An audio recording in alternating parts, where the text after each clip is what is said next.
Alors, une actu concernant la qualité de l'air en France. La France applique un nouveau calcul pour la qualité de l'air depuis le 1er janvier 2021. Créé en 94, l'indice nous informant de la qualité de l'air n'avait encore jamais été révisé, c'est désormais chose faite.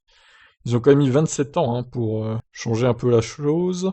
La révision de l'indice Atmo fait partie des nouveautés propulsées le 1er janvier 2021 par l'État dans les secteurs de l'environnement, de l'énergie, de la rénovation énergétique ou de l'économie circulaire. Cet indice de surveillance permet d'avoir connaissance de la qualité de l'air, le tout grâce aux associations agréées, qui publient chaque jour leur relevé.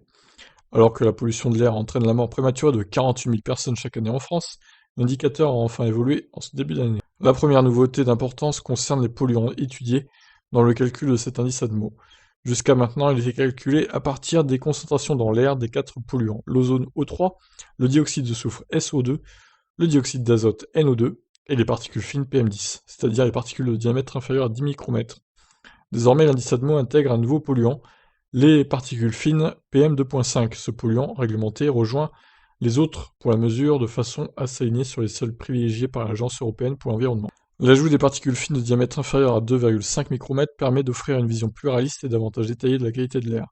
Il devrait d'ailleurs entraîner à terme une augmentation du nombre de jours avec une qualité moyenne dégradée, mauvaise ou très mauvaise. Cela découlera simplement de la méthode de calcul des nouveaux seuils et de l'intégration des PM2.5.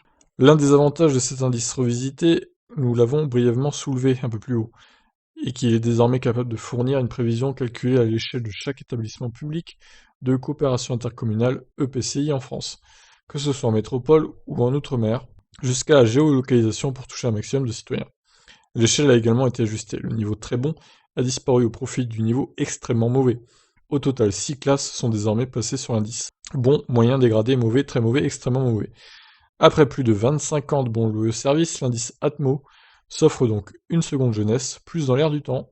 Ok, bah on verra ce que ça donne hein, avec les nouvelles mesures du coup de pollution.